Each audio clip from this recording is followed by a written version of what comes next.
సంఘమంతటికి తండ్రి అయిన దేవుని నుండి ప్రభువైన యేసుక్రీస్తు వారి నుండి కృపయు సమాధానమును అనుగ్రహింపబడాలని దేవుని వేడుకుంటున్నాను. ప్రియులారా, ఈ దినము దేవుడిచ్చిన సహాయం చేత ఒక చిన్న సందర్భమును పంచుకొని త్వరగానే ముగించుకోవడానికి ప్రయత్నం చేద్దాం. ఈరోజు మనం మాట్లాడుకోబోయేటువంటి సందర్భం దేనికి సంబంధించింది అని అంటే, అబద్ధ బోధకులను గూర్చినటువంటి విషయంలో కొంత ముందుకు నడుద్దాం. ప్రియమైన వాళ్ళారా, కొరింథీయులకు రాస్తున్నటువంటి 2వ పత్రిక 8వ అధ్యాయం చాలా వారాల క్రితం సంఘంలో చూపించడం జరిగింది. ఈ వాక్యం మరొకసారి మీ ప్రస్తావనకు తీసుకురావాలనుకుంటున్నాను. కొరింథీయులకు రాస్తున్నటువంటి 2వ పత్రిక 8వ అధ్యాయం మనం చూడబోతున్న ఆ లేఖనంలో ఏం రాయబడి ఉంది అని అంటే, 8వ అధ్యాయం 7వ వాక్యం నేను చదువుతున్నాను. 7లో ఇలాగ రాయబడుతుంది: మీరు ప్రతి విషయంలో అనగా విశ్వాసమందును, ఉపదేశమందును, జ్ఞానమందును, సమస్త జాగ్రత్త యందును, మీకు మా ఎడల కలిగి ఉన్న ప్రేమ యందును ఎలాగూ అభివృద్ధి పొందుచున్నారో అలాగే మీరు ఈ కృప యందు కూడా అభివృద్ధి పొందినట్లు చూచుకొనండి. దేవుడు మనకు ఒక విషయాన్ని స్థిరముగా జ్ఞాపకం చేస్తున్నాడు. ఆయన జ్ఞాపకం చేస్తున్న మాట ఏమిటి అని అంటే, సమస్త జాగ్రత్త విషయంలో కూడా మీరు ఎదగాలి. ఈరోజు కూడా అలాంటి ఒక జాగ్రత్తతో కూడిన విషయం ప్రియమైన వాళ్ళరా. సాక్షాత్తు ఎవరు చెప్పిన మాట అంటే యేసుక్రీస్తు వారే. అబద్ధ బోధకుల విషయమే మీరు జాగ్రత్తగా ఉండండి. ఈరోజు ఒకసారి మనల్ని మనం పరిశీలన చేసుకుందాం. ఏ విషయంలో అంటే, ఎంత జాగ్రత్తలో మనం ఉన్నామనేది ఈరోజు మనకు కొంచెం తెలియాలి. ఈ మధ్య విన్నట్టుంది, మళ్ళీ ఎందుకు చెప్తున్నారని మీరు అనుకుంటుండొచ్చు ఈ వర్తమానం. రీజన్ చెప్తానండి. ఒక చిన్న సందర్భం ధ్యానిస్తున్నాను. ఐ థింక్ ఒక 4-5 వారాల క్రితం. సందర్భం ఏమిటి అని అంటే, ఎందుకు పేతురు గారికి అంత గొప్ప ప్రత్యక్షతను దేవుడు అనుగ్రహించి ఉన్నాడు. కొంచెం మైండ్లో నుంచి పోవటం లేదండి ఆ సందర్భం.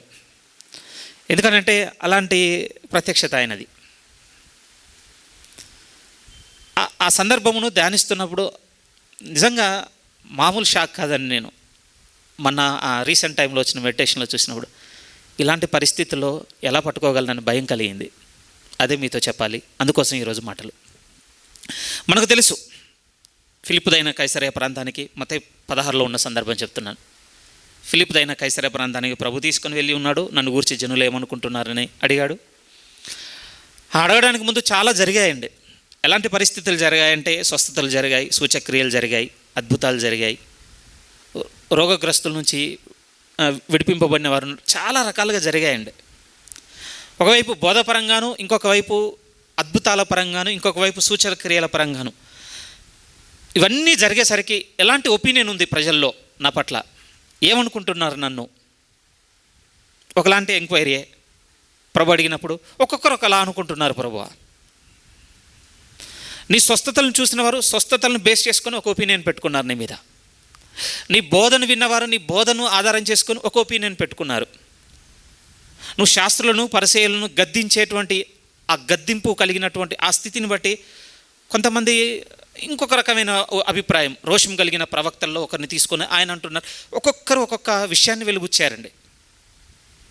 ఓకే, దూరంగా ఉన్నవారు అప్పుడప్పుడు చూసిన వారు నన్ను గురించి ఒకలా అర్థం చేసుకుంటున్నారు. నాతో ఎప్పుడు ఉంటున్నారు కదా మీరు ఏర్పరచుకున్న దగ్గర నుంచి, మరి మీ సంగతి చెప్పండి, మీరు నా గురించి ఏమనుకుంటున్నారు? అప్పుడు పేతురు గారు నోరు తెరిచన్నమాట, ప్రభువా, నువ్వు సజీవుడవైన దేవుని కుమారుడవు. నిజంగా అప్పుడు ప్రభు యేసుక్రీస్తు వారే కనుక ఆ మాట చెప్పకపోయింటే మనందరం అనుకునేవారం ఇది పేతురు యొక్క ఆలోచనే అని, లేకపోతే పేతురు యొక్క అండర్స్టాండింగ్ అని అనుకునేవాళ్ళం. కానీ ప్రభు ఆయన చెప్పిన మాట ఏమిటి అంటే, నిశ్చయంగా నీతో చెప్పుచున్నాను పేతురు, ఇది నీ మాట కాదు, పరలోకమందున్న నా తండ్రి నీకు దీన్ని బయలుపరిచితేనే కానీ నరులు ఎవ్వరు కూడా నీకు చెప్పలేంది. ఇది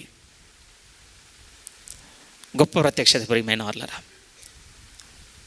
ఒక విధంగా చెప్పాలి అనంటే, దేవుని యొక్క శ్రేష్టమైన ఆత్మావేశం కలిగి మాట్లాడినట్టుగా కనబడుతుందండి ఆ మాట. అనొచ్చు కదా ఆ మాట ఆ సమయం అందు. మీరు చెప్పండి, అంత ఉన్నతమైన ప్రత్యక్షతను పొందుకున్న అదే పేతురు నోటి నుండి వెంటనే ఇంకొక సందర్భంలో ఏమొచ్చింది అని అంటే, ఇంకొక మాట వచ్చింది ప్రియమైన వాళ్ళ. ఈ మాట కంప్లీట్ ఆపోజిట్ అండి. ఇప్పుడు ఏమొచ్చిందంటే, ప్రభువా, ఇది నీకు దూరం అగును గాక. ఏ విషయము? ఇక నేను వెళ్తున్నాను, నన్ను శ్రమల పాలు చేస్తారు, నన్ను చంపేస్తారు, మూడో దినం నన్ను తిరిగి లేస్తాను. వెంటనే పేతురు గారు అన్నమాట, ఇది నీకు దూరం అగును గాక. ఏంటి ఈ తెలిసిన సందర్భంలో నన్ను బాగా తట్టిన ఆలోచన అంటే, ఇది ఎలా జరుగుతుంది? అలా పై మాటల్లోనే దేవుని ఆత్మచేత ఆవేశింపబడి పలికిన అదే సేవకుడు వెంటనే కింది మాటల్లోనికి రాగానే దుష్టుని ఆవేశంతో కొన్ని మాటలు పలకడం ఏంటి? ఇక మీకు రీచ్ అవుతుందా ఈ మాట? వెరీ వెరీ ఇంపార్టెంట్ అండి ఇప్పుడు నేను చెప్పే మాట. నిజంగా ఆలోచన అంతా మళ్ళీ వెళ్ళిపోయి, మళ్ళీ నేను దేవుని వాక్యములను గూర్చినటువంటి అవగాహన విషయంలో దేవుడు నన్ను జాగ్రత్తగా ఉండమన్న విషయాల పట్ల నేను మళ్ళీ జాగ్రత్త పెట్టుకోవాలని నన్ను గద్దించిన మాట ఏమిటంటే, పేతురు సందర్భమే. ఇది ఎలా సాధ్యమో ఒకవేళ ఇలా సున్నితంగా అడుగుతాను, పేతురు లాంటి సేవకుడై సంఘానుకుంటే సంతోషంగా ఉండే వాళ్ళు ఎంతమంది? మీ చేయి కోరుకుంటున్నాను, నేను ఫస్ట్ చేస్తాను కదా. ఎస్, ఎందుకు? మైటీ పర్సన్ అండి, దేవుని ఆత్మచేత నడిపింపబడిన వాళ్ళలో అగ్రగణ్యుడు, ప్రియమైన వాళ్ళారా. ఇలాంటి వ్యక్తి కాదు. కానీ మీరు చూసారా, నేను చెప్పిన ఈ సందర్భంలో చూస్తే అలాంటి పేతురున్నా కూడా భయపడాల్సిందే మనం. నిజమేనండి. ఎందుకనంటే ఈరోజు మనల్ని పరీక్షించడం ఆపేసామండి. యావత్తు సంఘాన్ని కూడా పెట్టి మాట్లాడుతున్నాను, మన సంఘము మన ఆలోచన కూడా పెట్టి మాట్లాడుతున్నాను. నిజంగానే ఒకసారి ఆలోచించండి ప్రియమైన, మీకు బోధిస్తున్న బోధకునిగా ఉన్న నేనే, నన్ను ఒకసారి మీరు ఇలా చూడండి. ఈ ఆదివారం ఇలా పలిక నేను వచ్చే ఆదివారం అపవాది సంబంధమైన ప్రసంగమే చెబుతున్నానని మీరు గ్రహించగలరా? అలా ఎందుకు జరుగుతుందిలే అని మీరు అనుకుంటుండొచ్చు కదా. నేను అలానే అనుకున్నానండి, ఇలా ఎందుకు జరుగుతుంది? బట్ జరిగిందండి. ఏదో పెద్ద గ్యాప్తో కూడా కాదు. మీరు ఎంతసేపు చెప్తారు? ఒక చోటు తీసుకెళ్ళాడు, వాళ్ళ ముగ్గురిని అడిగాడు, మళ్ళీ కిందికి వచ్చారు. సరే, ఆ సందర్భం అది ఓకే. వాళ్ళు అందరు ఉన్నప్పుడు ఒకలా అడిగాడు, వెంటనే కొంచెం ముందుకు రాగానే ఇంకొక మాట మాట్లాడుతూ పక్కనేనండి, పక్కనే. కానీ ఎంత వ్యతిరేకంగా ఉంటున్నాయి ఆ మాటలు అని అంటే, ఒకవైపు వెంటనే దేవుని ఆవేశం చేత పలికిన మాటలు కనబడుతున్నాయి, ఇంకొక వైపు వెంటనే దుష్టుని ప్రేరణతో పలికిన మాటలు కనబడుతున్నాయి. ఇప్పుడు ఆలోచించండి ప్రియమైన వాళ్ళారా, ఈరోజు సాగుతున్న ఈ బోధలో అసలు ఏ మాటలు వింటున్నామో ఏమైనా ఆలోచన చేస్తున్నామో? మనం ఏ మాటలు వింటున్నామో ఏమైనా ఆలోచన చేస్తున్నామో? దయచేసి అనుకోకండి, ఆయనకున్న రిప్యుటేషన్ని బట్టి, ఆయనకున్నటువంటి ప్రసంగాలను బట్టి, లేకపోతే గతంలో ఆయన నడుచుకుంటూ వచ్చినటువంటి ఆ టీచింగ్ని బట్టి మేము గట్టిగా నమ్ముతున్నాం, ఏం చెప్పినా ఆయన ట్రూతే చెప్తాడు అనుకోగలమా? మనం అనుకుంటుండొచ్చు. ఎస్, నేను కూడా అలానే అనుకుంటున్నాను.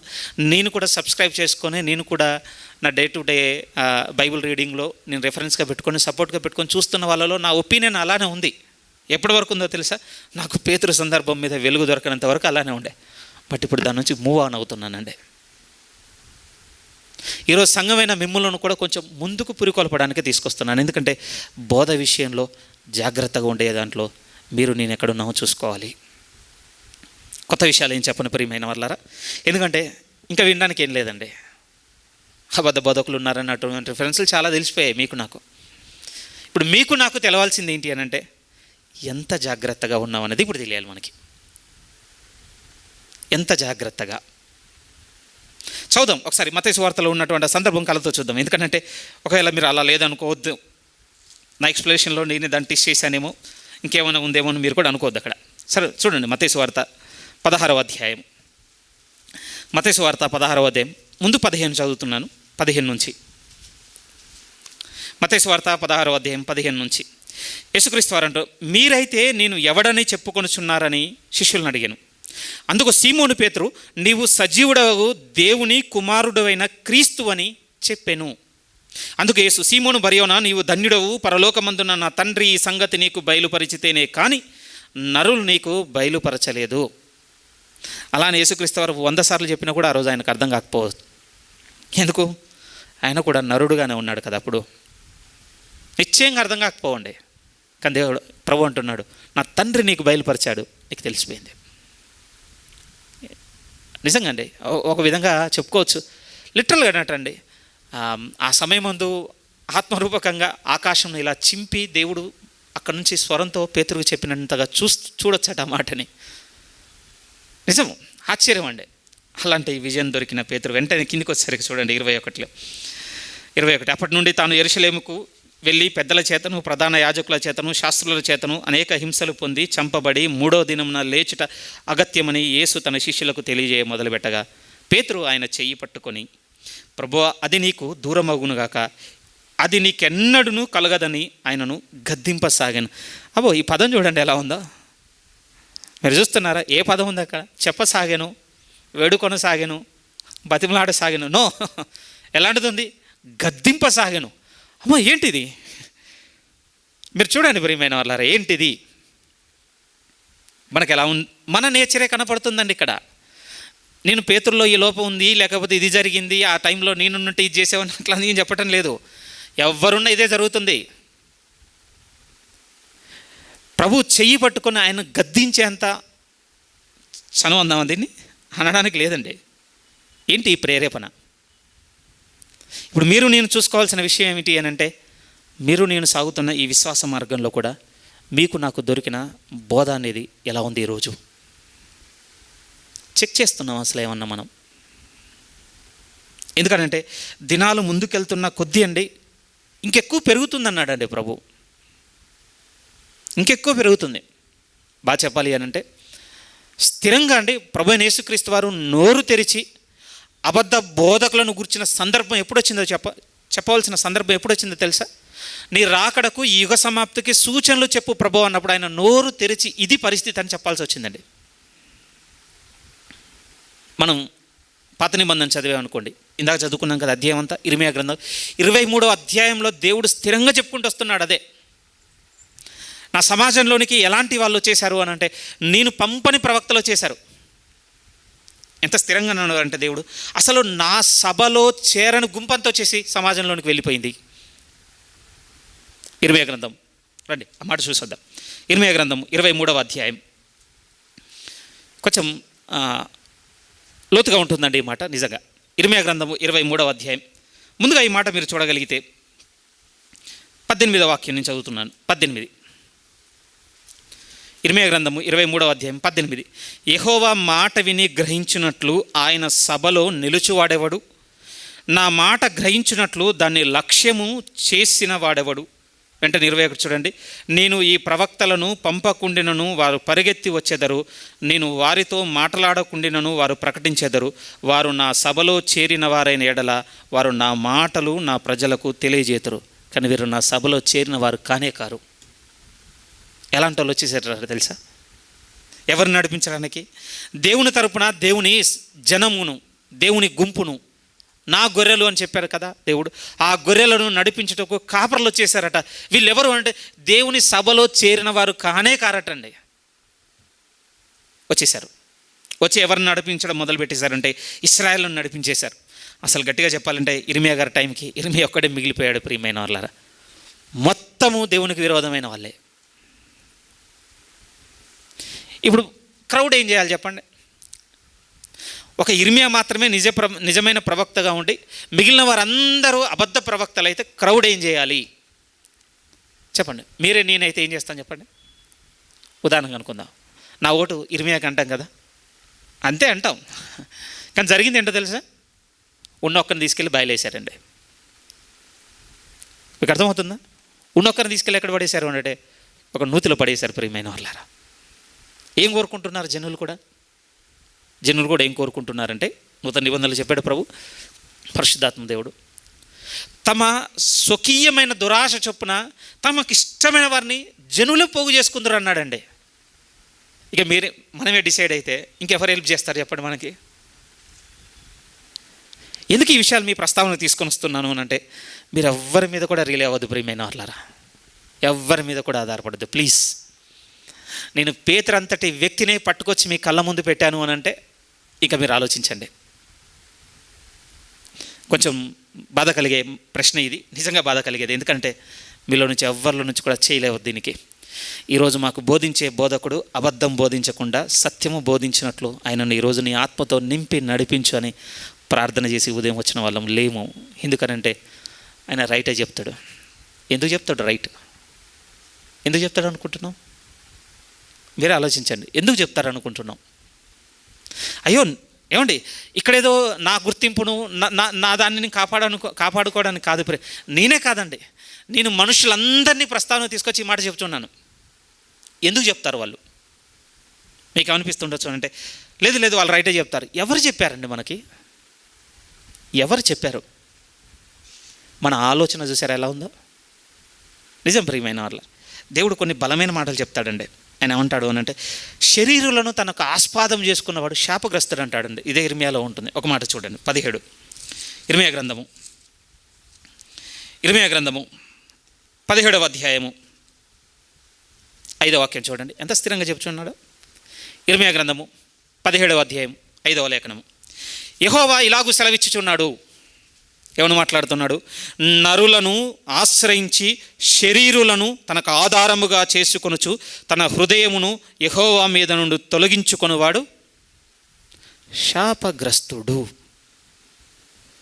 ఆశ్చర్యం ప్రియమైన వాళ్ళరా, ఈరోజు సగటు క్రైస్తవునిగా ఉన్న ప్రతి ఒక్కరూ ఎక్కడ హ్యాంగ్ అయిపోతున్నారు అనంటే, ఎక్కడ ఆగిపోతున్నారు, ఎక్కడ వేలాడుతున్నారంటే, ఒకరు దొరికేశారు, ఆయనతో ఉండడం సరిపోతుంది. నేను అట్లే అనుకున్నానండి. నాకు తెలియదు అసలు పేతురు సందర్భం ద్వారా దేవుడు నన్ను ఇంత బలంగా గద్దిస్తాడన్న విషయం. ప్లీజ్ మనసుకు తీసుకొని ప్రియమైన వాళ్ళారా, మళ్ళీ నేను చెప్పానండి, ఈరోజు నూతనమైంది మీ చెవికి ఏం వినిపించడం లేదు. కానీ ఏది వినిపిస్తున్నాను అంటే, ఏదైతే అత్యవసరమో దాని విషయం పట్ల ఏ మేరకు మనం మెలకువ కలిగి ఉన్నాం, ఎంత మేరకు మనం జాగ్రత్త పడుతున్నాం అనేది మీ ప్రస్తావనకు, మీ వినికిడికి బలంగా తీసుకురావాలని ఆశపడి వచ్చున్నాను ప్రియమైన వాళ్ళారా. ఇదంతా మాకెందుకు? మాకున్నది 1 గంట. ఆ గంట రోజులో ఎన్ని గంటలు వదలటం లేదు ఈ చెవులు పిచ్చివాటికి? పాటలకో, లేకపోతే కామెడీకో, ఓటీటీకో, వెబ్ సిరీస్లకో, షార్ట్ ఫిలిమ్స్ ఎన్నిటికో వదులుతున్నాం. ఆ ఫ్లోలో సండే ఆదివారం 1 గంట వదులుకుందాం. దీంట్లో పరీక్షించడం ఎందుకు, ఆయన ఏం బోధిస్తున్నాడని చెక్ చేయడం ఎందుకు, దాన్ని అంతా ఎందుకు పట్టించుకోవాలి? అన్నిటికీ తలకాయ ఊపుదాం. ఆయన నో అనమందానికి నో అందాం, ఎస్ అనమందానికి ఎస్ అందాం, ఆమెను అనగానే ఆమెను అనిపోదాం అనుకుందామా? ఎవరండి నష్టపోయేది? ఎవరు నష్టపోయేది? దేవుడు అనుకుంటున్నారా? నెవర్ ప్రియమైన వాళ్ళారా. పోనీ సహాయం చేస్తాడనుకుంటున్నారా? ఇలా ఉన్న మనకి సహాయం చేస్తాడనుకుంటున్నారా? లేదండి. ఆయన సభలో కనుక చేరి ఉండకపోతేనట ప్రియమైన వాళ్ళారా, మళ్ళీ ముట్టం కూడా ముట్టడండి ఆయన. ఒకరోజు చాలా బాధలో ఉన్నాడు. యోబు గారి గురించి మాట్లాడుతున్నాడు. ఎలా బయలుదేరొచ్చారు? ఆదరిద్దామని బయలుదేరొచ్చారండి స్నేహితులు 3. కానీ శోధన పెరిగిపోయింది. ఇంటెన్షన్ రైటే, యోబు దగ్గరకు వచ్చేసరికి శోధన మారిపోయింది. ఆదరించేటోళ్ళు కాస్త ఇంకెక్కువగా నిందించడం మొదలుపెట్టేశారు. ఆ ఫ్లోలో వాళ్ళు అన్నదేంటో తెలుసా? నువ్వేమన్నా దేవుని ఆలోచన సభలో చేరి ఉన్నవాడు అనుకుంటున్నావు? నువ్వేమన్నా ఒక క్వశ్చన్ వేస్తాడు కదండి మొదటి స్నేహితుడు. నువ్వేమన్నా దేవుని ఆలోచన సభలో చేరి ఉన్నవాడిని అనుకుంటున్నావా? ఎందుకు ఆ మాట అన్నారు? ఎందుకన్నారు తెలుసా? యోబు గారు డిఫెండ్ చేస్తున్నాడండి. నాకు ఇది జరిగింది, ఎందుకు జరిగిందని ఒక విధంగా అంటే తను డిఫెండ్ చేసుకునేసరికి, నువ్వు ఇంతగా డిఫెండ్ చేసుకుంటున్నావేంటి? నువ్వు ఇంతగా డిఫెండ్ చేసుకోవడానికి నువ్వేమన్నా దేవుని ఆలోచన సభలో చేరున్నాను అనుకుంటున్నావు? నువ్వేమన్నా నువ్వు నథింగ్ అనేశారు ఒక విధంగా. నిజమేనండి. ఆ రోజు ఏ మాటతో అన్నారో, ఏ ఆలోచనతో అన్నారో, కానీ ఆలోచిస్తే నిజమే ప్రియమైన వాళ్ళారా. ప్రభు నూతన నిబంధనలో ఒక మాట అంటాడండి. ఒకసారి చూడండి ఆ మాట. తిమోతికి రాస్తున్న 2వ పత్రిక 2వ అధ్యాయము. తిమోతికి రాస్తున్న 2వ పత్రిక 2వ అధ్యాయం 19 మీరు స్థిరముగా చూడగలిగితే ఏమని ఈ లేఖనం మాట్లాడుతుందో చూడండి. 19 తిమోతికి రాసిన 2వ పత్రిక 2వ అధ్యాయం 19. దేవుని యొక్క స్థిరమైన పునాది నిలకడగా ఉన్నది. పునాది అంటేనే స్థిరమైందండి. మీరు చూస్తున్నారా? పునాది, స్థిరమైన పునాది, నిలకడగా ఉన్నది. మళ్ళీ అది దేని గురించి చెప్పబోతున్నాడు ప్రభు? ఒక విధంగా అంటే దాని నుంచి ఇక మార్చలేనంత గట్టిగా ఉందట ఆలోచన. ఒక విషయాన్ని పంచుకోబోతున్నాడు దేవుడు. దాని పట్ల ఆయన ఆలోచన రీతిని చెబుతున్నాడు. పునాది స్థిరముగా ఉన్నది, నిలకడగా ఉన్నది. అది ఏంటి అని అంటే ప్రభు అంటున్నాడు, ప్రభు అట తన వారిని ఎరుగును అన్నాడండి. నా వారెవరో నాకు తెలుసు. అదే చెబుతున్నాడు కదా. దేవుని యొక్క స్థిరమైన పునాది నిలకడగా ఉన్నది, ప్రభువు తన వారిని ఎరుగును. ఇలా కొద్దిసేపు మనం ఆలోచన చేయగలిగితే ఒక విధంగా ఆయన ఒకరిని తీసుకున్నట ప్రియమైన వాళ్ళరా, డిస్కషన్ పెడుతున్నాడట. ఏం జరుగుతుంది ఆయన జీవితంలో, ఎలా ఉన్నాడు, ఏం చేస్తున్నాడు, నా గురించి ఏం యోచిస్తున్నాడు, నేను చేయమని ఆజ్ఞాపించిన ఆజ్ఞల పట్ల ఎలాంటి ఆలోచన కలిగి ఉన్నాడు. నిజంగా అండి యోబు గారు అంటారు, ఆయన మన ప్రతి మన చర్యలన్నింటినీ ఆయన పరిగణ చేస్తున్నాడట ప్రియమైన వాళ్ళారా. మన యాక్టివిటీస్ అన్నిటిని నిద్రించి మొదలుకొని, లేచింది మొదలుకొని నిద్రించేంత వరకు సమస్తమును, ఇన్ అండ్ అవుట్ ఉంటాం కదా, మన అంతరంగంలోనివి మనం బయటకు వచ్చి చేసేది సమస్తమును ఏంటి ఒక విధంగా అండి. ఈ మధ్య చాలా ఫేమస్ అవుతున్నాయి, నెమ్మదిగా యూత్ బాగా అట్రాక్ట్ అవుతున్నాం ప్రియమైన వాళ్ళ. ఏమిటి అని అంటే, మనల్ని బాగా మూవీస్ ఇన్ఫ్లుయెన్స్ చేసేయండి. ఒకప్పుడు పెద్దగా వాయిస్ ఉండకపోయేది, సినిమా తీసేటోళ్ళు పలానా డేటుకు రిలీజ్ చేసేటోళ్ళు, థియేటర్లో చూసేటోళ్ళు. కానీ ఓటీటీ ప్లాట్ఫామ్స్ వచ్చేసిన తర్వాత మరి అది ఏ టైంలో మొదలైందో కానీ నెమ్మదిగా బిహైండ్ స్క్రీన్ ఉన్న వాళ్ళందరినీ ముందు తీసుకొచ్చి ఇంటర్వ్యూలు చేయడం అనేది ఈ మధ్య బాగా ట్రెండ్ అయిపోయింది ప్రియమైన వాళ్ళ. విపరీతం అండి, విపరీతం. పెద్ద ఫిగర్స్ నుంచి సెలబ్రిటీ స్థాయి హీరోయిన్ల దగ్గర నుంచి నెమ్మదిగా డైరెక్టర్లు ముందుకు వచ్చేసారు, తర్వాత ప్రొడ్యూసర్లు ముందుకు వచ్చేసారు. ఇక ఆ తర్వాత ఇక టీం ఉంటుంది కదా, క్రూ. ఇక వన్ బై వన్ తెర మీద తీసుకొస్తున్నారు. వీళ్ళు పలానా వాళ్ళు ఇన్ని చేస్తున్నారు, ఇంత గొప్ప. ఇక నెమ్మదిగా ఇంటర్వ్యూలు చేయడం మొదలు పెడుతున్నారండి. ఎందుకు ఈ విషయాన్ని చెప్తున్నానంటే, వాళ్ళ ఐడియాలజీ ఈరోజు యూత్ని బాగా ఇన్ఫ్లుయెన్స్ చేస్తుంది ప్రియమైన వాళ్ళారా. బాగా ఫేమస్ మనకు తెలిసినటువంటి డైరెక్టర్లను తీసుకున్నాం అనుకోండి, ఉన్నాడని నమ్మరట, దేవుడు లేడని నమ్మరట. వాళ్ళ ఒపీనియన్ ఏంటంటే, ఇప్పుడు మాతో ఆయనకు పనే లేదు, ఇలాంటి బాగా ఇన్ఫ్లుయెన్స్ అవుతున్నామండి. ఒక ఆయన ఏమన్నాడు అని అంటే, మ్యూజింగ్సా ఏదో ఉంటుంది, ఆయన ఛానల్ది నడిపిస్తూ ఉంటాడు, అన్ని 5 నిమిషాల క్లిప్లో. ఆయన చెప్పింది ఏంటి అని అంటే, ఈరోజు సోకాల్డ్ దేవుని నమ్ముతున్నామని వ్యక్తులు ఒక ఆలోచనలోంచి ఒక ఆలోచన పిక్ చేసి, ఈ ఆలోచన కనుక నిజమైతే ఇలాంటి దేవుడు అసలు దేవుడే కాదని సార్. ఏంటి అని అంటే, ప్రపంచంలో ఇంకెవరు లేరన్నట్టుగా ఈ సృష్టిలో ఉన్న వాటన్నిటిని వదిలేసి ఇక వీడు ఒక్కడే ఉన్నాడు, వీని గురించి ఆలోచిస్తున్నాడు అంటే అసలు ఆయన దేవుడే కాదన్నాడండి ఆ వ్యక్తి. అతని అభిప్రాయంలో ఏంటట, ఎంత ఇంపార్టెంట్ పర్సన్ అయితేనేమన్నా, వీని గురించే వీడు లేచింది, పడుకున్నది, వీనికి ఆరోగ్యం అనారోగ్యం, వీని నష్టం లాభం దుఃఖం సంతోషం, వీటన్నిటిని పరిగణ చేయడానికి అంత ఖాళీగా ఉన్నాడా దేవుడు? అంత ఖాళీగా ఉన్నవాడైతే అసలు ఆయన దేవుడే కాదు. ఎలా ఉంది చెప్పండి, లాజిక్గా బాగానే ఉంది కదా. కానీ దేవుడు అలా అనటం లేదు ప్రియమైన వాళ్ళ. మన బైబిల్లో కొన్ని మాటలు చూస్తే ఎంత అద్భుతంగా ఉన్నాయంటే, నేను నా అరచేతిలో చెక్కుకొని ఉన్నానంటాడు, కునుకక నిద్రపోక నేను కాపాడుతున్నానంటాడు, ముది వచ్చే వరకు ఎత్తుకొని వాడు నేను. ఏం చెప్తున్నాయి చెప్పండి ఈ మాటలన్నీ? ఆయన తన వారిని ఎరుగునట ప్రియమైన వాళ్ళారా. బాగా వినండి, నన్ను ఎరుగుననటం లేదు, నిన్ను ఎరుగుననటం లేదు, నా వారు ఉన్నామా అక్కడ మనం? ఆయన ఆలోచన సభలో ఈరోజు మనల్ని తీసుకొని మనల్ని ఉదయం లేచిన దగ్గర నుంచి ఇది అని ఆలోచన చేసే చోట మీరు నేను ఉన్నామా? ఎందుకే మాట చెప్తున్నాను అంటే, ఆయన ఆలోచన సభలో లేని వాడిని ముట్టను కూడా ముట్టాడండి దేవుడు. ఎందుకంత మాట అంటున్నాడు? నువ్వు నీ ముట్టుకోవట్లేదు కదా ఆయన్ని. మనం ఆలోచిస్తే మన గురించి ఆలోచిస్తాడండి. ఎట్లుంటుంది? అట్లా ఉండదు కదా. నేనేం చేస్తే అది చేస్తాడా దేవుడు? లాజిక్గా మాట్లాడొద్దు ప్రియమైన వాళ్ళారా. కింద ఒక మాట అన్నాడు వెంటనే, అదే మాట కింద, ప్రభు తన వారిని ఎరుగును అనునదియు, ప్రభు నామము ఒప్పుకొను ప్రతి వాడును దుర్నీతి నుండి తొలగిపోవాలను అనున్నదియు దానికి ముద్రగా ఉన్నది. ఏటండి? ఈ స్థిరమైన నిలకడగా ఉన్నటువంటి ఈ పునాదిని సీల్ చేసింది ఏంటి? 2 విషయాలు. ఒక విషయము ప్రభు తన వారిని ఎరుగును, రెండోది ఏంటంటే ఎవరు తెలుసా ప్రియమైన వాళ్ళ, దుర్నీతి నుండి ఏ విధంగానైనా తొలగిపోవాలన్న ఆలోచనతో ఉంటాడు చూసారా వాళ్ళండి. అంటుంటాం కదా, కాయిన్కి అటువైపు ఇటువైపు అన్నట్టుగా. నిజమే, కాయిన్కి అటువైపు ఎలా ఉంది అని అంటే, ప్రభు అంటున్నాను నా వారిని నేను తెలుసుకున్నాను, నా వారు నాకు తెలుసు. ఇటువైపు ఎలా ఉందంటే, నా దేవుడు ఉన్నాడని నమ్ముతున్నా, నేను దుర్నీతి నుండి నేను తొలగిపోవాలి. ఇలాంటి వాళ్ళకి హెల్ప్ దొరుకుతుందండి. ఇలాంటోడు మనుషులను ఆధారం చేసుకొని శరీరాల మీద నమ్మిక ఉంచాడు ప్రియమైన వాళ్ళారా. అలానే వాళ్ళని ఓవర్లుక్ చేస్తాడు. అసలు రెస్పెక్ట్ చేయడాన్ని నేను అస్సలు చెప్పడం లేదు, ఇంకెక్కువ రెస్పెక్ట్ చేస్తామండి, నిజం. ఎందుకంటే ప్రభు అన్నాడు కదా, నన్ను ప్రేమించుచున్నానని చెప్పి తన సహోదరుని ద్వేషించినవాడు నన్ను ప్రేమించినట్టే అన్నాడు. మరింత రెస్పెక్ట్ చేస్తాం ప్రియమైన వాళ్ళారా, నిశ్చయంగా గౌరవిస్తామండి. కానీ నమ్మిక ఉంచాం, ఆధారపడం. ఇక వీళ్ళు తీసుకెళ్ళిపోతారు, వీళ్ళు మాకు సహాయం చేస్తారు, వీళ్ళు మమ్మల్ని నడిపిస్తారు, అట్లా అనుకోండి.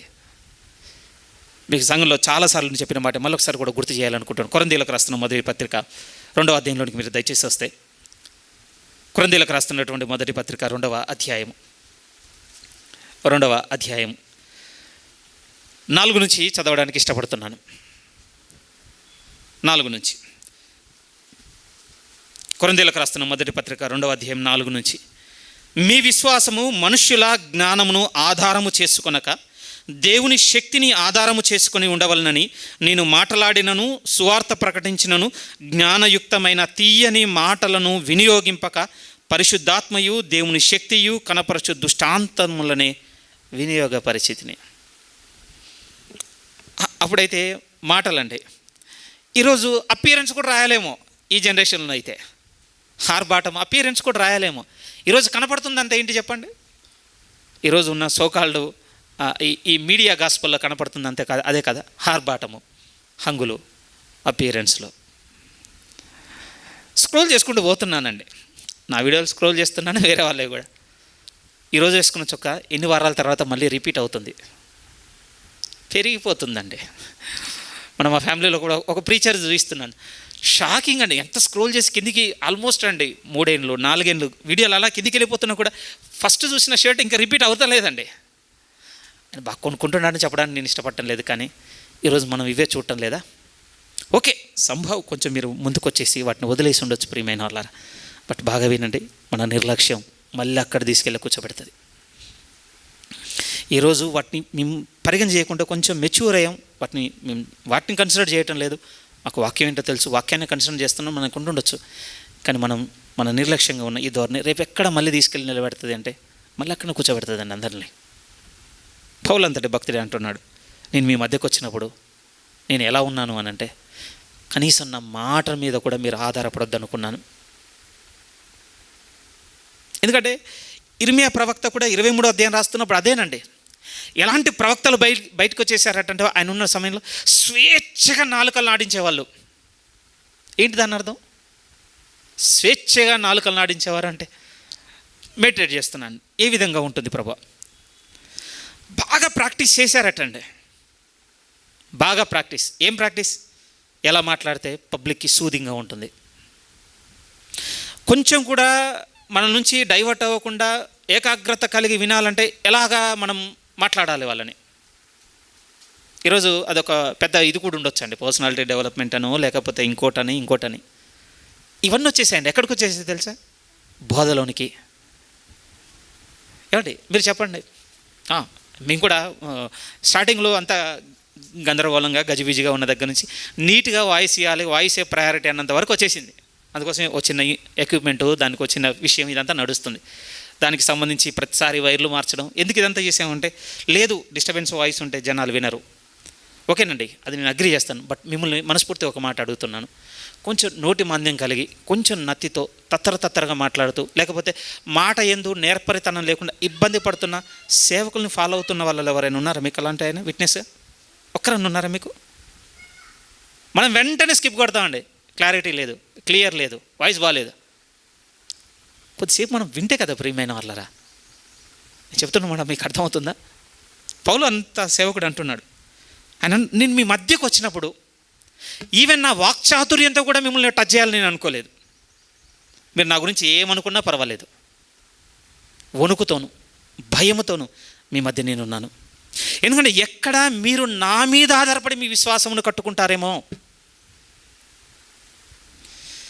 ఒకసారి వ్యక్తిగతంగా ఆలోచించే బద్దలం ప్రియమైన వాళ్ళ ఇర్మియా గ్రంథంలో కూడా ఒకసారి రండి, 23వ అధ్యాయం కొన్ని మాటలు చూద్దాం. ఆ అధ్యాయం నుంచి కూడా ఇర్మియా గ్రంథము 23వ అధ్యాయము. మరి విధానం గురించి రాస్తున్నప్పుడు కూడా ఎలాంటి పరిస్థితులు ఉన్నాయి అని అంటే నిజంగా వారు స్వేచ్ఛగా మాట్లాడుతున్నారన్న మాట చూసినప్పుడు ఆశ్చర్యం కలుగుతుంది ప్రియమైన వాళ్ళ. దేవుడు దాన్ని చెప్పడానికి ఇష్టపడుతున్నట్టుగా 30 నుంచి నేను చదువుతున్నాను చూడండి. 30 నుంచి, తమ జతవాని యొద్ద నుండి నా మాటలను దొంగిలించు ప్రవక్తలకు నేను విరోధిని, ఇదే యెహోవా వాక్కు. స్వేచ్ఛగా నాలుకలను నాడించుకొను దేవోక్తులను ప్రకటించు ప్రవక్తలకు నేను విరోధిని, ఇదే యెహోవా వాక్కు. 2 విషయాలు ఉన్నాయండి. ఫస్ట్ విషయంలో నేను కూడా దొరికిపోతున్నాను దేవునికి. ఆయన జతిపనివాని వద్ద నుంచి విని నేర్చుకొని ఆ ఆలోచనలు మీకు సంఘం చాలా బోధించాం ప్రియమైన వాళ్ళారా. నేను యథార్థవంతునిగా దేవుని దృష్టికి లేకపోతే నేను కూడా దొంగనే. నువ్వు నా పనివాని దొంగిలించావు, రేపు నేను లెక్క చెప్పుకుంటాను లేండి, నిశ్చయంగా చెప్తాను. దీని సంగతి ఏంటి కర్ణాకర్, దాని సంగతి ఏంటి, బోధించేసావు సంఘంలో. చెబుతున్నప్పుడు నువ్వు ఎలా అది నీ ఆలోచన అన్నట్టుగా నీదే అన్నట్టుగా నువ్వు వ్యక్తపరిచి ఉన్నావు. ఓకే, వింటున్నా నీ ముందున్న మనుషులు కనుక వారు చూడలేకపోయినారు, వారు తెలుసుకోలేకపోయినారు. ఓకే, ఆ సమయానికి అది సరైన మాటగా ఉండుండొచ్చు, నువ్వు పలికి ఉండొచ్చు, కానీ దాని వెనక నీ యథార్థత ఏదంటే రేపు నన్ను అడుగుతాను, నేను లెక్క చెప్పబద్దుని ప్రియమైన వాళ్ళారు. కానీ దేవుడు చూడండి ఎందుకు ఇంతగా తీసుకుంటున్నాడు వీళ్ళని, ఎందుకు ఇంత సీరియస్గా తీసుకుంటున్నాడు, మనం ఎందుకు ఇంత నిర్లక్ష్యంతో పరిగణ చేస్తున్నాం మనుషుల్ని. ఈరోజు పరీక్ష లేదండి, పరీక్ష లేదు, నిశ్చయంగా పరీక్షింపబద్దులం ప్రియమైన వాళ్ళారు. ఓకే, ముందు నుంచి అంటే ఈ సంఘం మొదలైన దగ్గర నుంచి చాలామంది సేవకులను చాలా ఒడిదుడుకులను చూసినటువంటి అనుభవం ఉన్నాం కనుక చాలా విషయాలు సెట్ అయ్యాం, బాగుంది. సెట్ అయినా మనం వచ్చే తరానికి ఏం చెప్దాం అనుకుంటున్నాం, కేర్ఫుల్ అని చెప్దాం అనుకుంటున్నాం, లేదనుకుందాం.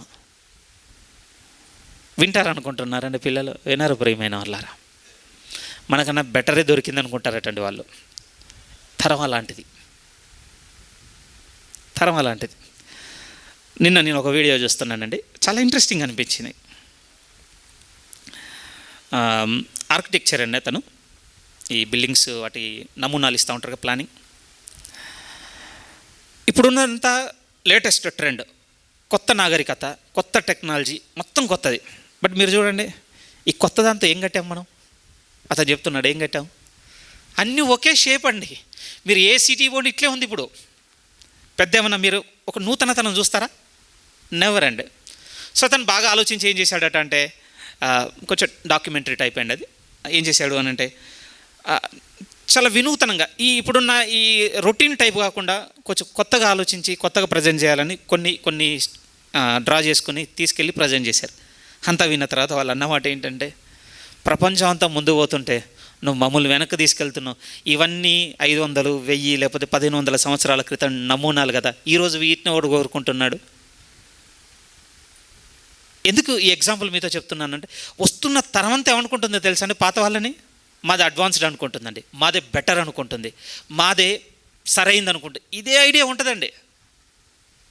ఆ వ్యక్తి ప్రతి దాన్ని అప్పుడు చెప్తున్నాడు, ఈ స్ట్రక్చర్ నేను ఎందుకు ఇచ్చాను అంటే, ఇగో ఇటు నుంచి గాలి వస్తుంది, ఈ గాలి దీన్ని ఈ విధంగా చల్లపరుస్తుంది, ఈ విధంగా పాస్ అయిపోతుంది. అది ఇప్పుడు ఉన్నటువంటి లేటెస్ట్ ఈ టెక్నాలజీ ఈ కట్టే దాంట్లో లేదండి. గాలి సర్వ సంగతి 4 వైపులా మూసుకుంటున్నాం. ఎట్లున్నాయి బిల్డింగ్లు, 4 వైపులా మూసుకొని బతుకుతున్నారండి టెక్నాలజీ. అతను చెప్తున్నాడు, ఈ లైట్ నేను ఈ విధంగా అంటే సన్లైట్ ఈ విధంగానే పడాలని ఈ డైరెక్షన్లో ఎందుకు పెట్టాను, దానికి ఆ ఆకార విషయంలో ప్లెయిన్గా పెట్టకుండా ఈ షేప్, అవన్నీ ఎక్స్ప్లెయిన్ చేస్తుంటే, అరే పాతోళ్ళు ఇంత బాగా ఆలోచించారా. ఎందుకు ఈ మాట చెప్తున్నాను అనంటే, బోధ కూడా దేవుడు చాలా విషయాలు అలా చెప్పుకుంటూ వస్తుంటాడంటే, వెళ్ళిపోయి పురాతనమైన మార్గంలో మీరు వెతకండి. ఒక చిన్న మాట సున్నితంగా అడుగుతాను, మీరు ఏం ఆన్సర్ చెప్పకండి. కానీ మీ దగ్గర ఓల్డ్ ప్రీచర్స్ ఎంతమంది ఉన్నారండి యూట్యూబ్లో? నేను అడుగుతుంది ఓల్డ్, ఇప్పుడు బతికిలేక చనిపోయి ఏవో కొన్ని వీడియోలు మాత్రం అప్లోడ్ చేసి, ఎందుకంటే బాగా వింటున్నాం కదా, వినండి, మంచిది, హ్యాపీ అండి, వింటూ ఉండండి. నేనేమంటున్నాను అంటే, ఎంతమందికి మనకు పరిచయస్తులు ఉన్నారు, బ్లెస్డ్ అండి. ఎందుకంటే అలాంటి వాళ్ళు సంఘంలో కొంతమంది లేచి ఉన్నారు, అందుని బట్టి దేవుని కొందరు. కానీ నేను అడుగుతుంది, ప్రతి ఒక్కరిని అడుగుతున్న మాట ఇది. ఎందుకంటే సంఘంలో ఒక 4 మాత్రమే బోధకుల విషయంలో జాగ్రత్తగా ఉంటే సరిపోతుంది, మాకు అవసరం లేదని ఏమనుందా? ప్రతి ఒక్కరికి అవసరం అండి. నేను అడుగుతున్న మాట, మనకి ఎంతమంది తెలుసు పురాతనమైన బోధలు, మనకెన్ని తెలుసు? లేకపోతే అనుభవం కలిగి వృద్ధాప్యం వచ్చి నిజంగా అంటే ప్రభువులో నడిచినటువంటి సేవకుల బోధ మనకు ఎంతవరకు తెలుసు? కొత్తదనం కోరుతున్నామండి. పెద్దోళ్ళమైన మనమే కొత్తది కోరుతున్నాం అంటే వచ్చే తరం ఎలాంటిది కోరుకుంటుందో మీరు ఆలోచించండి. ఏ ప్రసంగాలు వింటారులేండి, ఇక ఏది వింటారు అనుకుంటున్నారు? ఆర్టిఫిషియల్ ఇంటెలిజెన్సీ వింటారు, అంతే. మొదలైందండి. నేను కూడా ఏం చేశాను అంటే, ఇప్పుడు కాదు, మనం రెవల్యూషన్ బుక్ అవుతున్నప్పుడు అప్పుడే ఇంట్రడ్యూస్ అయింది చాట్ జీపీ, ఎంటర్ చేశానండి. నేనే షాక్ అసలు. ఇక్కడ నుంచి అక్కడ గలపొచ్చా రిఫరెన్స్, కొన్ని వచ్చుంటాయి. బేసిక్ వెర్షన్లోనే ఇంత ఉంది అని అంటే ఇంకా అప్డేటెడ్ వెర్షన్ నేను ఒకసారి ఆలోచించాను. అందుకోసం నేను సంఘాపర మాటిమాటికి అనేది రిన్యూడ్ బైబిల్ వస్తుందండి, ఇంకంతే. నూతన పరచబడిన బైబిల్ అయిపోతుంది ఒకటి. ఇక ఎలా ఉంది అని అంటే, ఈ వెర్షన్ ఆ వెర్షన్ అన్నిట్లో నుంచి ఒక బయట తీసాం, అన్నిటినీ ఒక దగ్గర తెచ్చి ఇది ఒకటి రాసాం, దీన్ని ఒకటి చదువుకోండి మీకు సరిపోతుంది. ఎందుకో తెలుసా, ఈ పోకటంతా మనుషులను ఆధారం చేసుకుంటే రేపు ఆగే చోటు ఇది ప్రియమైన వాళ్ళారా. అపోస్తల కార్యములు తెలిసిన వ్యక్తులే మరొకసారి జ్ఞాపకం చేసుకోవడం ముఖ్యం. అపోస్తల కార్యములు 17వ అధ్యాయం. అపోస్తల కార్యములు 17వ అధ్యాయం 10వ వాక్యం నుంచి చదువుతున్నాను, 10 నుంచి. వెంటనే సహోదరులు రాత్రివేళ పౌలును సీలను బెరయకు పంపించిరి.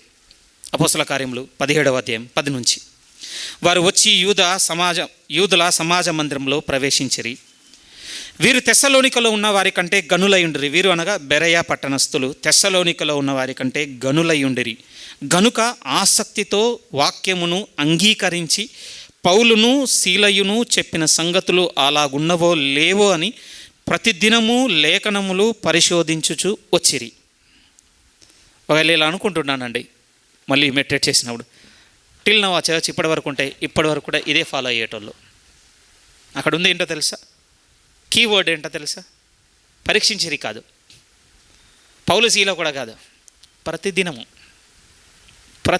కీవర్డ్ అండి. అక్కడ మనలో ఉన్నటువంటి పర్సిస్టెన్స్, ఒక విధంగా పట్టుదల అంటాం కదా, అది బయటకు వస్తుందండి అక్కడ. నిశ్చయంగా ప్రియమైన వాళ్ళారా, నేను కూడా అభ్యంతరపడుతున్నాను. కొన్ని వారాలు గుడ్డిగా సాగిపోయి మళ్ళీ ఒకరోజు ఆ మంత్ రీడింగ్లోనూ సంభవ్ దేవుడు ఇంకొక ఆలోచన మైండ్లో పెట్టినప్పుడు, అరే నేను దీన్ని మెడిటేట్ చేస్తున్నప్పుడు ఈ ఆలోచన కలిగింది కదా, మరి ఈ ప్రీచర్ చెప్తున్నప్పుడు ఏంది దీన్ని ఈ విధంగా ఎక్స్ప్లెయిన్ చేసి నేను ఒక్కసారి ఒక స్టంబుల్ అయిన తర్వాత, ఒక అభ్యంతరం ఎదురైన తర్వాత మళ్ళీ అప్పుడు ఆగి ఆలోచించి మళ్ళీ ఒక 2-3 సార్లు విని నాది తప్పు అండర్స్టాండింగా లేకపోతే ఈయన ఇంకేమన్నా వేరే ఆలోచనతో దీన్ని ఎక్స్ప్లెయిన్ చేసి చెక్ చేసి అరుదు అండి. అప్పుడప్పుడు నేనేమంటున్నా అంటే, నాకే ఈ పరిస్థితి ఎదుర్కొంటున్నప్పుడు మీరు కూడా ఆ పరిస్థితులు ఎదుర్కొంటున్నారు కదా, చెక్ చేస్తున్నామా? ఎవ్రీడే అంత టైం ఎక్కడుంది? మీరు వీక్లో ఒక్కసారి కదా చెప్పేది అంటారా? అంతే కదండి. చాలా ఏ విధంగా చెప్పాలి ప్రియమైన, నిర్లక్ష్యం అన్నాలో తెలియటం లేదండి దీన్ని, లేకపోతే మనకు అసలు పట్టింపు లేకపోవడం అన్నాలో తెలియటం లేదు, కానీ మనల్ని మనం చాలా నష్టపరుచుకుంటున్నాం ప్రియమైన వాళ్ళారా. ఇంత కష్టం ఎందుకంటారా? ఇదే నిజమైన మార్గం కనుకండి.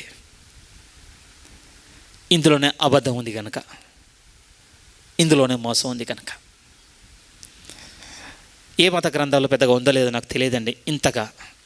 ఏమని అనంటే, మీకు బోధించేటోళ్ళే అబద్ధకులు ఉంటారు, జాగ్రత్త అని వాళ్ళకు జాగ్రత్తలు చెప్పినవి ఒక క్రిస్టియన్స్కే ఉన్నాయండి. ఎందుకంటే ఇదే నిజం కనుక, ఇందులో పడిపోతే ఇంకొక మార్గం లేదు కనుక. కనిపెట్టుకుంటున్నామా మనం?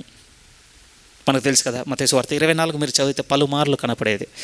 ప్రభువా నీ రాకడకు సూచనలు చెప్పన్నప్పుడు మొట్టమొదటి మాట, మీరు మోసపోకుండా జాగ్రత్త పడుడి. ఎక్కడ జరుగుతుంది మోసం?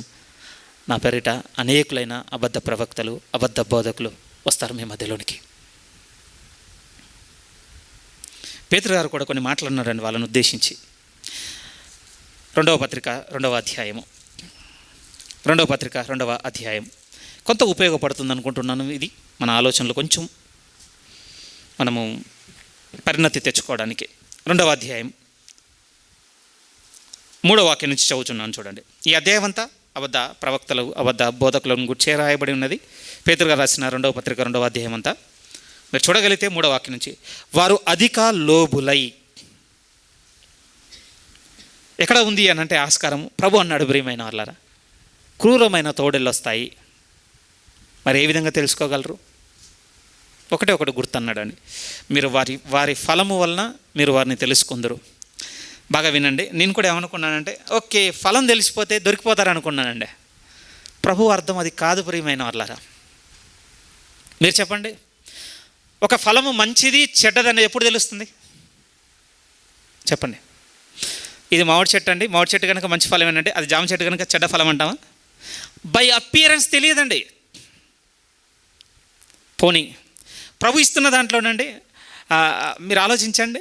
ఓకే క్రూరమైన తోడేలు మీ మధ్యకు వస్తాయి, వారు చెడ్డోళ్ళు కనుక ఇప్పటి నుంచి మీరు చూడండి వారు పనస పండు కాస్తారు అన్నాడా? ఒక స్పెసిఫిక్ ఫ్రూట్ ఏం చెప్పలేదండి ప్రభు. ఫలానా ఫలాలు ఫలిస్తారని చెప్పలేదు. ఎందుకనంటే ఓకే మనం చూసి పట్టుకోవచ్చు అని అనుకున్నాను ప్రియమైన వాళ్ళారా. కానీ బాగా వినండి, ప్రభు నిర్దిష్టంగా చెప్తున్నాడు, వారి ఫలము వలన వారిని మీరు తెలుసుకుందరు అంటే. ఉదాహరణకండి, ఒక చెట్టు పండు మంచిది చెడ్డదని తెలియాలంటే ఒకే ఒక దారి ఉంది ప్రియమైన వాళ్ళు, తినుటను బట్టే తెలుస్తుందండి. అంతే కదా. ఇది పుల్లటి మామిడికాయ, ఇది తీయటి మామిడికాయ అనే కన్క్లూజన్ ఏ విధంగా వస్తుందండి? దాన్ని తింటేనే. ఎస్, దీని అర్థం ఏంటి? మళ్ళీ పోయి కూర్చొని వినమంటావు, వాళ్ళకి దూరంగా ఉండమంటావు, వాటిని వినమంటావు అంటే నేను ఒకటి చెప్తాను ప్రియమైన వాళ్ళారా, ఇది వేరే వాళ్ళని పట్టుకోవడానికి కాదండి చెప్పింది. మీరు యథార్థంగా అంగీకరించగలిగితే మీకు బోధించే నా గురించే చెప్పబడింది. నేను తప్పించి దేవుడు రేపు ఇంకొక వ్యక్తిని ఇక్కడ పెడితే అతని గురించి చెప్పబడింది. వింటున్న ప్రతి వ్యక్తి తన ముందు ఎవరితోనై అంటే ఎవరి ద్వారా అయితే వింటున్నాడో ఆ వ్యక్తిని తెలుసుకొనుటకు ప్రభు చెప్తున్న మాట అది.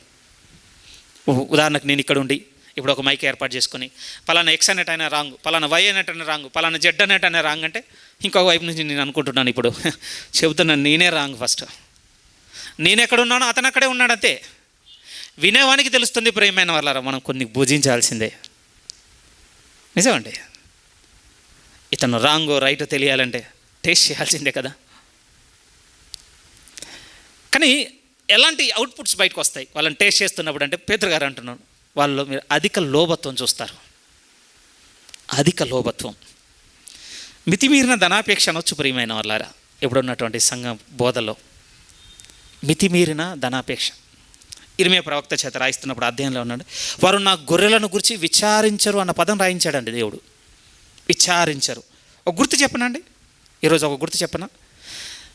సంఘంలో ఉన్నటువంటి విశ్వాసి ఏ పరిస్థితుల మధ్య ఉన్నాడనేది బోధించేవారు పరిగణ చేయడం లేదండి.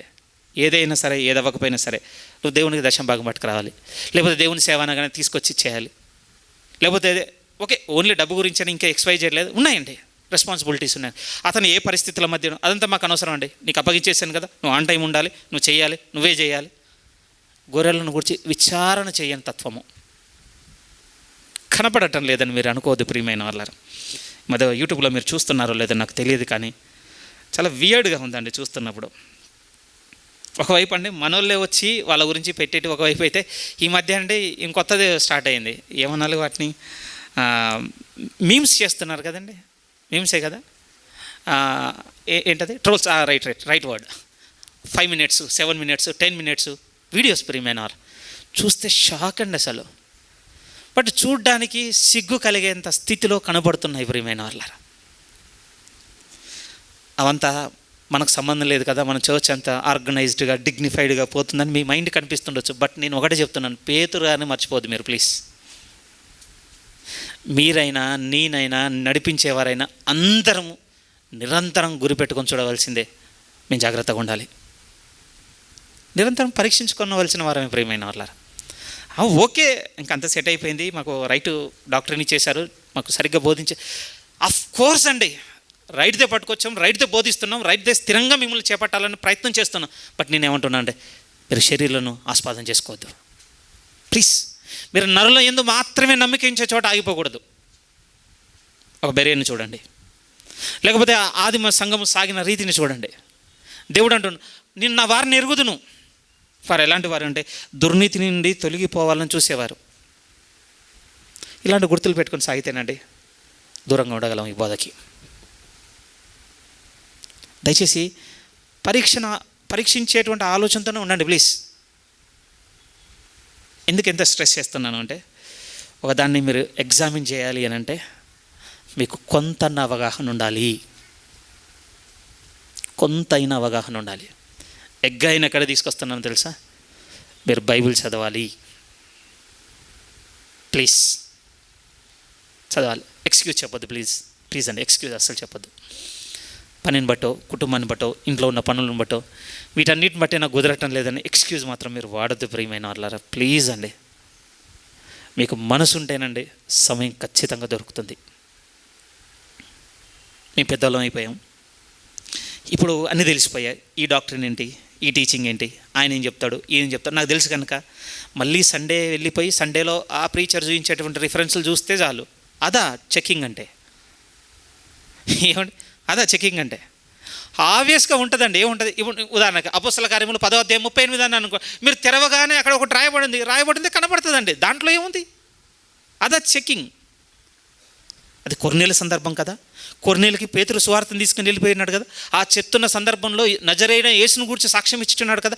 పరిశుద్ధాత్మ దేవుడు ఇవన్నీ సాక్ష్యం ఇస్తున్నాడంటే ఇది సందర్భం అవగాహన ఉంటే కదా ఆ వ్యక్తి దానికి అనుకూలంగా బోధించాడో, దాన్ని మార్చి బోధించాడో, ఏం చేశాడని తెలిసేది. అంతే కదండి. ఈయన రిఫరెన్స్ చెప్పాడు, ఆ రిఫరెన్స్ అక్కడ ఉందో లేదో చూస్తే సరిపోతుంది, అదా చెకింగ్ కాదు ప్రియమైన వాళ్ళారా. ఎందుకు ఇంత ప్రయత్నం చేస్తున్నాను అనంటే, కేవలం విని విడిచి వెళ్ళిపోయే మైండ్ సెట్లో మిమ్మల్ని ఆపడానికి నేను ప్రయత్నం చేయటం లేదండి. మనకు తెలిసిన కొన్ని వాక్యాలు చూద్దాం. మార్కు సువార్త ఇది మొత్తం చదువుకుందాం. పేతురుది మొత్తం చదువుకుందాం. ఎందుకంటే కొంచెం సీరియస్ వార్నింగ్స్ ఉన్నాయండి వాళ్ళ గురించి. మళ్ళీ చదువుతున్నాం చూడండి. పేతురు గారు రాసిన 2వ పత్రిక 3వ అధ్యాయం 3 నుంచి. వారు అధిక లోబులై కల్పనా వాక్యములను చెప్పుచు మీ వలన లాభము సంపాదించుకుందరు. వారికి పూర్వం విధింపబడిన తీర్పు ఆలస్యం చేయదు, వారి నాశనము కునికి నిద్రపోదు. 2లో కూడా అంటున్నాం, మరియు అనేకమైన వారి పోకిరి చేష్టలను అనుసరించి నడుతురు, వీరిని బట్టి సత్యమార్గం కూడా దూషింపబడుతుంది. ఎందుకంటే ఆ పైకి వచ్చేసరికి ఆల్మోస్ట్ మొదటి నుంచి చూస్తే ఎలా ఉంది అని అంటే, తమను కొనిన అంటే ప్రభువును కూడా వారు విసర్జించుచున్నారట. నిజంగా అండి, ప్రభుని ఆధారం చేసుకుని లాభం సంపాదించుకుంటున్నారట, కల్పనా కథలు చెప్పుచున్నారట. ఒక లిస్ట్ అంతా చెప్పుకుంటూ వెళ్ళిపోతున్నాడు ప్రియమైన వాళ్ళారు. సరే, నేనేమంటాను అని అంటే, మీరు వేరే వాళ్ళలో అవి కనపడుతుండొచ్చు, మీకు బోధించే వాళ్ళలో ఇవి కనపడటం లేదు కనుక మీరు మమ్మల్ని ఏం సర్టిఫై చేయాల్సిన అవసరం లేదు. మీరైనా మేమైనా ఎవరమైనా సర్టిఫై చేయాల్సింది ఏంటంటే దేవుని వాక్యమును అనుసరించే ప్రియమైన వాళ్ళారా. అందుకనే ఇర్మియా గారు అబద్ధ ప్రవక్తల గురించి రాస్తున్నప్పుడు ఆ సీక్వెన్స్లో రాసిందండి వాక్యం యొక్క ప్రయారిటీ. నా వాక్యము అగ్ని వంటిది కదా, బండను బద్దలు చేయి సుత్తె వంటిది కదా, సబ్బు వంటిది కాదు. ఎందుకు ఆ విషయంలో మధ్య దాని ప్రస్తావన తీసుకొచ్చాడు? కాంటెక్స్ట్ ఏమిటంటే, మీకైనా మాకైనా పరీక్షించి పట్టుకొనుటకు ఆధారం ఏమిటంటే చేతుల్లో ఉన్న బైబిలేనండి. మీతో అన్నాను కదా, టేస్ట్ చేస్తేనే కొంత తెలుస్తుంది అని. పండు అనేది బైబిల్ చదివి ఉంటేనే మీరు ఆ బోధను టేస్ట్ చెయ్యగలరు. నిజం చెప్తున్నాను, వినుటను బట్టి కాదు ప్రియమైన వారు. కేవలం వింటేనే మీరు పరీక్షించలేరండి, దీన్ని చదివితేనే మీరు పరీక్ష చేయగలరు. నిజం, ఇంతకు మించి నాకేం చెప్పాలో కూడా తెలియటం లేదు. దీన్ని చదివే అలవాటు మీకుంటేనే, దీన్ని చదివే అలవాటు. మార్కు సువార్త 4వ అధ్యాయం చూడండి ప్లీజ్. మార్కు సువార్త 4వ అధ్యాయం ఒక 2-3 లేఖనములు చూపించి ముగించడానికి ప్రయత్నం చేస్తాను. మార్కు సువార్త 4వ అధ్యాయం ముందుగా 24 చదువుచున్నాను.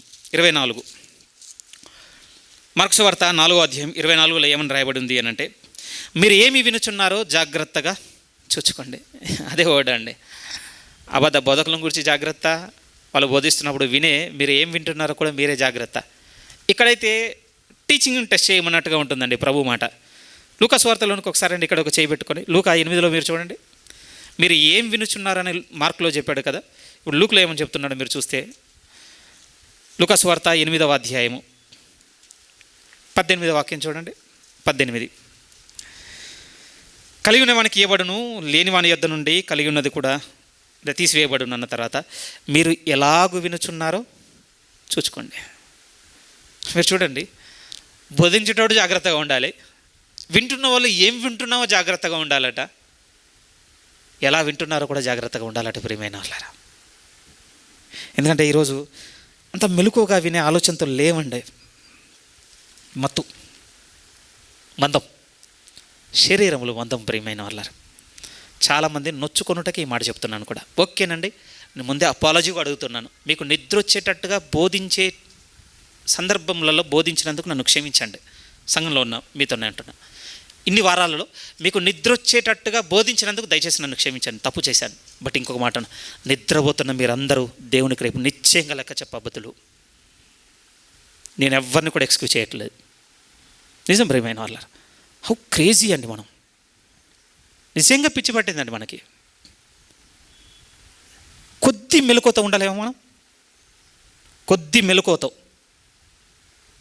ఉండగలం కదా, ఉండగలం అండి. ఎప్పుడు నా ప్రభువు మాట నాకు కావాలి అనుకున్నాను. నిజంగా నేను ముందే నిజంగా మేము క్షమాపణ అడుగుతున్నాను, మీకు నిద్ర కలిగినట్టుగా నేను బోధించినందుకు. బట్ ఇంకోవైపు సీరియస్గా అడుగుతున్నాను ప్రియమైన వాళ్ళు, ఎందుకు ఆ స్థితిలో ఉన్నాం? ఏమంటే ఇదే చర్చ్లోనండి నైట్ అంతా పని చేసుకొని వచ్చి కూడా ఆలకించే వాళ్ళు ఉన్నారు. వారికి విధించిన విధులలో నిబద్ధతతో ఉన్నవారు ఉన్నారు ప్రియమైన వాళ్ళ. అలిసిపోయి కూడా నిలకడగా మెలకువతో ఉన్నవారు ఉన్నారు. లేరనుకుంటున్నారా? ఆశ్చర్యం అనిపిస్తుందండి. అన్నిటికీ లేట్ అయినా మనం, అన్నిటికీ లేట్ అయినా రేపు హెవెన్ కూడా లేట్ అయితే అంతే. ఇంకా ఎవ్వరు కూడా బాగు చేయలేరండి. నాకు ఒక విషయం అర్థమైపోయింది, ఎవ్వరు కూడా బాగు చేయలేరు ఇలాంటి వాళ్ళని. ఎందుకంటే ఎగ్జాస్ట్ అయ్యానండి. ఏ రోజు కూడా చర్చ్లు అనలేదు కదా, ఏ రోజు కూడా నేను నోరు తెరిచాను, ఎగ్జాస్ట్ అయ్యాను నేనైతే నిజంగా. ఒకప్పుడు అంటే 11:30 మోస్ట్లీ 12కి వెళ్ళిపోయినప్పుడు ఓకేనండి. ఆ టైం అనేది ఇక టైర్డ్ అయిపోయి ఉంటాము, ఒకలా ఉంటుంది, తినొస్తాము, కూర్చుంటాము, ఫ్యాన్ రన్ అవుతూ కింద కూర్చోగానే ఎట్లున్నా నిద్ర వస్తుందండి. ఆ టైమ్స్ వేరుండేనండి. దాని నుంచి 10కి తెచ్చినాం, 10 నుంచి 9కి తెచ్చినాం, 9 నుంచి 8కి తెచ్చినాం. 8కి వచ్చిన తర్వాత కూడా నిద్రపోయే మనసు ఉంది అని అంటే కోరుకోవట్లేదండి దేవుణ్ణి. దేవుడు చెప్తున్నాడు కదా ప్రియమైన, ఏం వింటున్నారో, ఎలా వింటున్నారో, ఎందుకు వింటున్నారో జాగ్రత్త ఉండద్దా మనకి. అగైన్ మళ్ళీ చెప్తా, కొత్తది కాదండి ఈరోజు నేను మీతో చెప్పింది. బట్ ఉండవలసిన దాని విషయంలో మన అటిట్యూడ్ సరిగ్గా లేదు. నష్టపోతున్నాం ప్రియమైన వాళ్ళారా, చాలా స్థిరంగా నష్టపోతున్నాం. అందుకోసం ప్రభు అంటున్న మాట ఏమిటి అని అంటే, ఆ దినములలో జాగ్రత్త. 20లోనికి వచ్చేయండి, ఇక ముగించేస్తున్నాను. ఎందుకు ఇంత చెప్పాను అని అంటే, అదే మీరు మళ్ళీ ఇంటికి వెళ్ళి కూడా చదువుకోండి. ఎందుకంటే వాక్యపట్నంగా చదువుతున్నప్పుడు మాత్రమే చూసిన వాళ్ళు కొంతమంది ఉన్నారు, కొన్ని సంవత్సరాల క్రితం చదివి మళ్ళీ ఈ మధ్య అస్సలు కూడా ఇర్మియా చూడని వాళ్ళు కొంతమంది ఉన్నారు. చాలా మిక్స్డ్ పీపుల్ ఉన్నాం కదా. ప్లీజ్ ఇంటికి వెళ్ళి ప్లీజ్ చదువుకోండి. ఎందుకంటే ఈ అధ్యాయం అంతా అండి ఫోకస్డ్గా కేంద్రీకరించి ఎవరి గురించి రాయబడింది అని అంటే, అబద్ధ బోధకులను గురించి, అబద్ధ ప్రవక్తలను గురించి. ఎలాంటి వ్యక్తిత్వం ఉంటుంది, ప్రజల పట్ల ఎట్లుంటారు, దేవుని పట్ల ఎట్లుంటారు, సేవను ఆధారం చేసుకొని ఏం చేస్తారు అంతా చెప్పుకుంటూ వస్తాడండి ప్రవక్త. కానీ ఈ 40 వాక్యాల్లో ఒక వాక్యం దేని గురించి ఉంది అని అంటే, మీరు చూడండి, అంత్య దినములలో ఈ సంగతి మీరు బాగుగా గ్రహించుదురు అంటాడు. ఐ థింక్ అది 20 వాక్యంలో ఉందండి. 20 వాక్యంలో ఏమనుందో తెలుసా? ఎన్నిలో నుంచి చదువుతున్నాను. అంత్య దినములలో ఈ సంగతిని మీరు బాగుగా గ్రహించెదరు. ఉన్నామా అలా మనం? ఈ వైడబ్ల్యూసిఎస్లో కూడుకుంటున్న ఈ సంఘం అలా ఉందా?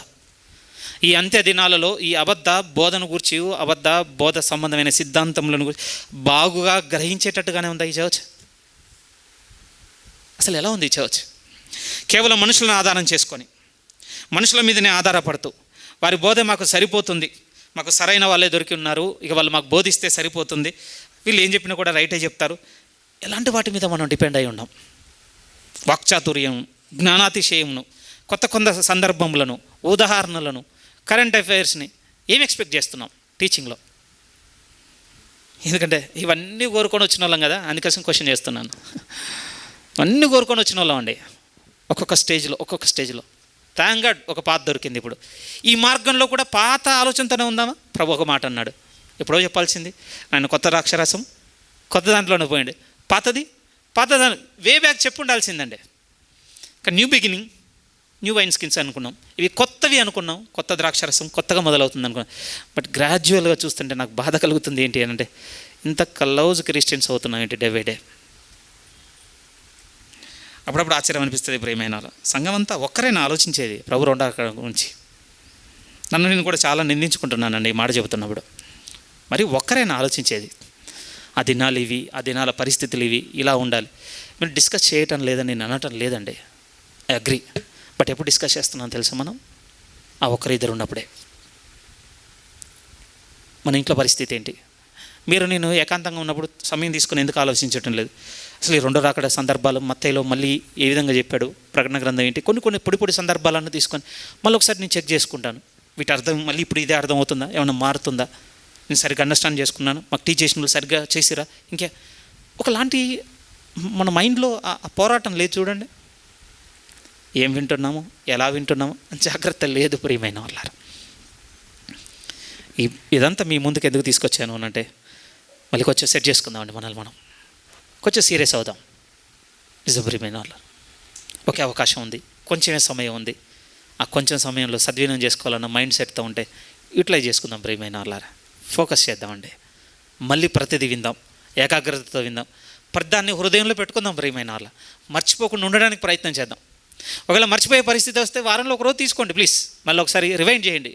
లాస్ట్ సండే మెసేజ్ ఏముండే, లేకపోతే ఈ వారంలో నేను విన్నటువంటి నన్ను బలపరిచిన సేవకుని ప్రసంగం ఏముండే, ఆ సందర్భాన్ని మనసుకు తీసుకొని కొంచెం మళ్ళీ ధైర్యం పొందుకొని మళ్ళీ మనల్ని మనం కొంచెం రీకరెక్ట్ చేసుకుందాం ప్రియమైన. ఎందుకు చేయకూడదు ఒక ప్రయత్నం? బెరలో ఉన్నవారు గనులు అన్నాడండి, ఒక ప్రయత్నం ఉంది. మీకు తెలుసా, వాళ్ళు వింటున్నప్పుడు కాదండి చెక్ చేసింది, ఇంటికి వెళ్ళి. అంత షూర్గా ఎలా చెప్తున్నాను అంటే, వాళ్ళ చేతిలో బైబిల్ లేదు ఆ రోజు. మళ్ళీ సమాజ మందిరానికి వెళ్ళాలి, వారు విన్న పొడి మాటలు జ్ఞాపకం చేసుకోవాలి. పలానా దగ్గర ఉందన్నాడు యెషయా తెరవను ఆయన స్క్రోల్ చేసి ఇక్కడ దొరికిందా, అవును అలానే ఉందా. ఎంత స్ట్రగుల్ చూడండి. వారు మన వలె మనుషులు, వారికి మన వలె పనులు ఉన్నాయి, వారికి మన వలె కుటుంబాలు ఉన్నాయి, వారికి మన వలె బాధ్యతలు ఉన్నాయి. వారికి మనకంటే ఎక్కువగా ఆసక్తి ఉంది దేవుని మీద. ప్రభు తన వారిని ఎరుగును అనున్నది, ప్రభువును నామమును నమ్ముకున్నవాడు దుర్నీతి నుండి తొలగిపోవునన్నది దానికి ముద్రగా ఉంది. ప్రియమైన వాళ్ళారా, అలాంటి వారిది నిత్యరాజ్యం అంతే. ఇంకా కేర్ఫుల్గా ఉండవలసిందిగా సంఘమును పిలుపునిస్తున్న మాటలు ముగిస్తున్నాను.